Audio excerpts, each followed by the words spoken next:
This is Friday Night Football on KLST, brought to you by Randall Motors. Welcome into the 9th week of Friday Night Football. It's the best day of the week, and we're glad you're watching. I'm Charles Bryce. Over the next 15 minutes, we'll have coverage from all around the Concho Valley on a crazy weather night that caused delays and postponements. The regular season is coming down the home stretch as teams continue to battle for playoff spots.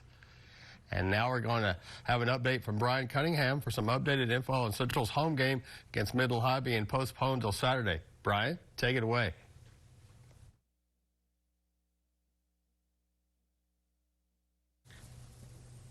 Good evening, I'm Brian Cunningham. We're live in studio, and as you heard by now, unfortunately, Central versus Midland High has been postponed until 1 p.m. tomorrow due to inclement weather. So what do we have? Well, the gates are going to open at 1 p.m. Bobcats, they got to wait another night to claim their first district win of the year. So here we go. Kickoff tomorrow, 1 p.m. between the Bobcats and the Bulldogs. Central holding the overall series record as they enter the 80th matchup all-time between these two teams.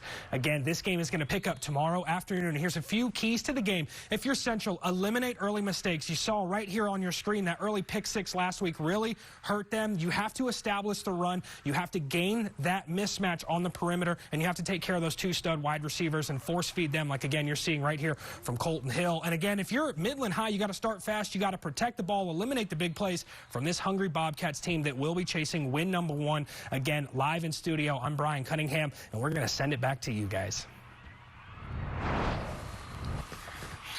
Thursday night, Lakeview opening district play on the road versus Pecos. This one turned out to be a marathon. First quarter, after a 2.5-hour rain delay, so running back Isaiah Rios with the carry. He's going to bounce it out to the outside. Turning on the Jets, one man to beat. He finds his way in the end zone for the Chiefs. It's 7-0 Lakeview. Now Pecos with the ball. It's Omar Sagado taking the snap, and he is going to throw one down the field to his guy Adrian Mendoza for a big chunk play to put the Eagles on the board. It's knotted up at 7. Next quarter, it's the quarterback Chris Alviso. He's going to hit his target, Braylon White, the go-ahead touchdown. Lakeview in front 14-7. Now just before the half, the Chiefs aren't satisfied, so they go to DJ Munoz for the short yardage score to go up 21-7 at half. And no storm lasts forever. For the first time in 21 years, the Chiefs clinch a winning season, 42-14, the final score past midnight. And now to Class 6A and the Central Bobcats, who were scheduled to host Midland High tonight, but due to weather, it has been postponed till 2 p.m. Saturday. Bobcats are 3-4 overall at 0-2 in district. Midland High entered at 2-5 and 1-1. Bulldogs lead the all-time series 46-31-2, and they have won the last two meetings. This is the next to last home game for Central, which is trying to make the playoffs for the first time under second-year head coach Mark Smith. Now we focus on Class 3A. The number 2 Wall Hawks hosted the Grape Creek Eagles in the final home game of the regular season for the Hawks. Wall came in at 8-0 overall and 2-0 in district. Grape Creek is 5-3 and 1-1. Hawks won a blowout last year. Wall leads the all-time series 20-1. Only win by the Eagles was in 2008. That matchup was pushed back 2 hours. At last check, the Hawks were up 14-0 in the second quarter. Continuing our 3A coverage, the TLCA Eagles were trying to pull off a huge upset on the road against Jim Ned and celebrate the first win of the season. TLCA was coming off a tough loss at home against Clyde last week, while Jim Ned was eyeing a 5th straight win.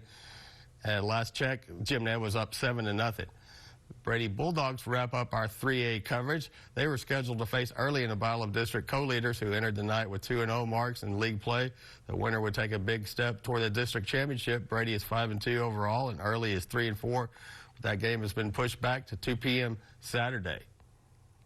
Coming up on Friday Night Football, Class 2A action is back this week for district play, starting with the number 6 Ozona Lions at home against Colorado City. Those scores are coming up after the break when we return.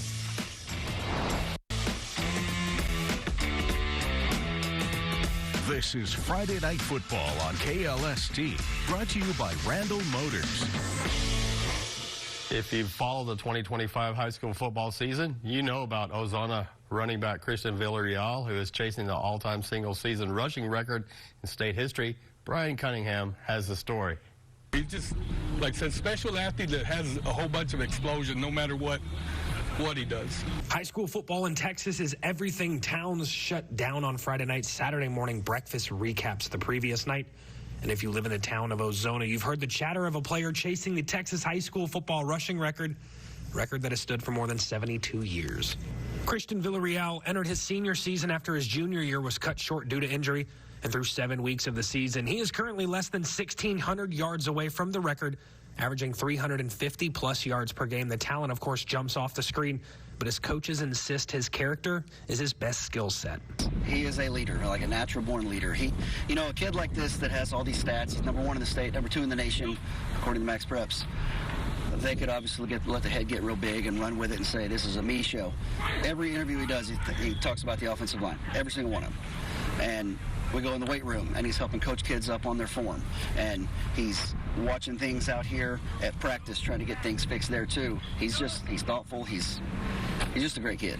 Christian has the high school state record in his sights, but he doesn't lose focus on other important aspects of football that come with being an athlete, including being a star off the field as well.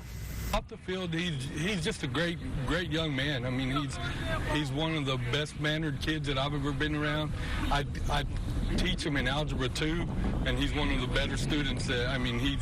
He's constantly asking questions. He does everything I ask for, of him in the classroom too. It's just he really cares about his grades too, and just from his background, I think just he is an outstanding young man from what he's had to deal with in his younger life right there. Christian is the obvious leader of this team, and I asked him what leadership meant in his own words. Just a person that's willing to step up and be there for the team and help their team out to be a better person of who they are, and someone they can really look up to, like even outside of everything, like if they need someone, they can always come to him for help, and they'll always be there to help them. Christian Villarreal has 3 weeks left in the season without including the playoffs, and less than 1,600 yards away from potentially breaking the 72-year-old Texas high school football single-season rushing record. And still, he wants to be the leader that he envisions, both on and off the field. And the number 6 Ozona Lions kick off our Class 2A coverage. They hosted the Colorado City Wolves tonight, with Christian Villarreal getting closer to the single-season state rushing record. Lions rolled a 58-18 win behind another big night for Villarreal. He had 380 yards on the ground and 7 touchdowns. The game was moved up 3 hours, and it had to be called with 9:08 left in the third quarter. Imagine what his stats would be if they had played the whole game. Sterling City was looking for to pull off a big upset on the road against the Wink Wildcats tonight and avoid a 2-game losing streak. The Wildcats had their claws out as they rolled to a 49-0 shutout to remain undefeated in district heading into next week's showdown against district co-leader El Dorado. Sterling City dropped to 1-7 overall and 1-2 in district with 2 games left. The Eagles will try to bounce back next Friday at home against McCamey. The El Dorado Eagles put their perfect district 4-2A D2 record on the line when they hosted the Van Horn Eagles. The Eagles ended the night tied with Wink for first place in district, and apparently the Eagles won by a 1-0 forfeit, and now the Eagles can look forward to next week's home game against Wink that will determine the district championship. El Dorado is 5-3 and 3-0 in district. The Eagles can surpass last year's win total with a win in one of their final 2 games. The Cristobal Cougars are another Concho Valley team that entered the night without a district loss. They faced Forsan on the road, looking to improve to 3-0 in district after winning the first 2 district contests by a combined 15 points. But now the Cougars are tied for second place with Forsan after a 21-7 win by the Buffaloes tonight. On the heels of a tough loss against number 6 Ozona, the Sonora Broncos were looking to come out of the chute strong tonight with a win on the road against Reagan County.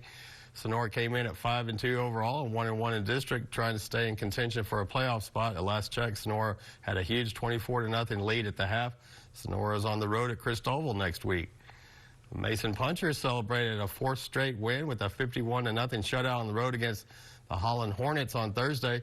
Punchers are now 2-0 in district, and they are chasing a 15th straight district title. Mason travels to Johnson City next week.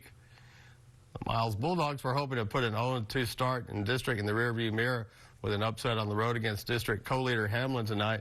Bulldogs came up short in 4 straight home games heading into the matchup with the Pied Pipers, so maybe they would have better luck on the road. But unfortunately for the Bulldogs, that wasn't the case as they lost 28-0. Number 5 Junction Eagles hosted the Dehennis Cowboys for homecoming tonight. The Eagles were coming off a blowout road win against Bracketville last week, and it was another lopsided win for Junction tonight as the Eagles rolled to a 47-0 shutout. It was called at the half due to weather. Junction will travel to La Pryor next Friday for a Halloween spectacular. Class 1A action hits the field next with 6-man matchups, beginning with the top 5 showdown between number 5, Robert Lee, at number 2, Water Valley. We'll show you those results after the break when Friday Night Football returns. This is Friday Night Football on KLST, brought to you by Randall Motors. If you're a fan of 6-man football, you've had your calendar circled for tonight's big showdown, matching number 5, Robert Lee, on the road at number 2, Water Valley, in a huge Concho Valley matchup at Diddle Young Field. Robert Lee took a record of 8-0 overall and 2-0 in district into this one. Water Valley entered the game at 7-0 and 1-0. Wildcats enjoyed the best season in program history last year when they reached the state semifinals. They beat Robert Lee 62-50 last year, and at last check, Water Valley was up 38-16 in the second quarter. In another Concho Valley matchup, in Class 1A, the Paint Rock Indians hosted the Erie County Hornets Thursday night, with both teams chasing that elusive first district win of the season, and it was all Hornets, 60-14. Erie County will host number 2 Water Valley next Friday. Paint Rock has an open date. The undefeated Menard Yellow Jackets moved up the spot in the rankings this week to number 8. The Jackets hosted Nueces Canyon Panthers in the final home game of the regular season. Menard passed its first test of the season last week against Medina, but this week it was a cakewalk for the Jackets, who put the sting on with a 63-13 blowout. The Eden Bulldogs took a 5-2 overall mark and an 0-1 district record in tonight's matchup at home against a Medina squad that came in at 6-2 and 1-1. Eden dropped the district opener against Lakey last week, and the Dogs were hoping to take a bite out of the Bobcats and get back in the playoff chase. At last check, that game was suspended. In our final game of the night, the Blackwell Hornets hosted the Brant Longhorns in yet another Concho Valley matchup. Blackwell has enjoyed an impressive turnaround after an 0-5 start in non-district. Hornets took a 2-0 district mark in tonight, and Brant came in at 1-0 at last check. Brant was up 67-38 in the fourth. Still to come on Friday Night Football, our weekly trivia, Week 8 recap, and Week 9 look ahead after the break. Don't go anywhere. We're coming down the home stretch. This is Friday Night Football on KLST, brought to you by Randall Motors. And getting back to Ozona running back Christian Villarreal, chasing the single-season rushing record in Texas through Week 9 tonight. He has 2,858 rushing yards, 35 rushing touchdowns, 228 receiving yards as well, including a 99-yard TD catch earlier this season. He's only had one game with more than 20 carries. But keep your eyes on the Texas single-season rushing record, 4,045 yards set by Kenneth Hall of Sugar Land in 1953 in just 12 games. To this day, Hall stands alone, holding the only 4,000-plus rushing season in state history, but Villarreal looks to break it. And, of course, with football season comes our annual Concho Valley High School Football Trivia Challenge. To enter the sweepstakes, simply visit our website, ConchoValleyHomepage.com, click the Contest tab, and submit your answers each week for your chance to win the grand prize, a $100 HEB gift card. Weekly winners are announced every Sunday, each of whom receive an automatic bid for the final drawing. Grand prize winner will be announced at the end of the season in mid-November. One of this week's questions, what year did Central last win their district? A, 2007, B, 2017, C, 1999, or D, 2021. Remember to visit our website to submit your answer. And looking ahead to next week, Central will host Midland High. Bobcats were scheduled to host the Bulldogs. This is tonight's recap, looking for their first district win, but that game has been moved to 2 p.m. Saturday due to weather. Lakeview defeated Pecos 42-14 Thursday to celebrate the Chiefs' first district win since 2021. Chiefs also reached the 6-win mark for the first time since 2008. Number 2 Wall was hosting Grape Creek, trying to stay undefeated. And last check, Wall was up 14-0 in the second quarter. Number 6 Ozona versus Colorado City. The Lions and star running back Christian Villarreal looked to make another statement and stay unblemished, and they took care of business with ease, 58-18. Number 5 Robert Lee versus number 2 Water Valley in the only top 5 matchup of the night. These Concho Valley 6-man heavyweights faced off for district supremacy. Game also started late. Water Valley led 38-16 in the second quarter. And looking ahead to Week 10 matchups, here's the matchups at 11-man for next Friday. Central's at Odessa High. Lakeview's at Big Spring. TLCA will host Comanche. Wall has an open date. Grape Creek will host Merkel. Brady will host Tolar. Sonora's at Cristobal. Ozona's at Forsyth. And Mason's at Johnson City. El Dorado will host Wink. Sterling City will host McCamey. Miles will host Winters. And Junction is at La Pryor. In six-man action, Water Valley's at Erie County. Robert Lee will host Very Best. Menard at Rock Springs. Eden at Nueces Canyon. Bront will host Trent.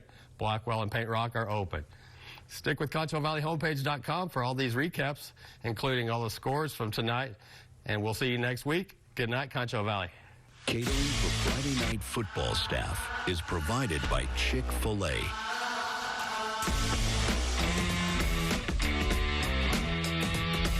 Friday Night Football on KLST, brought to you by Randall Motors. For more on today's stories, visit ConchoValleyHomepage.com. Closed captioning for the hearing impaired is sponsored by the Law Office of Rick DeHoyos.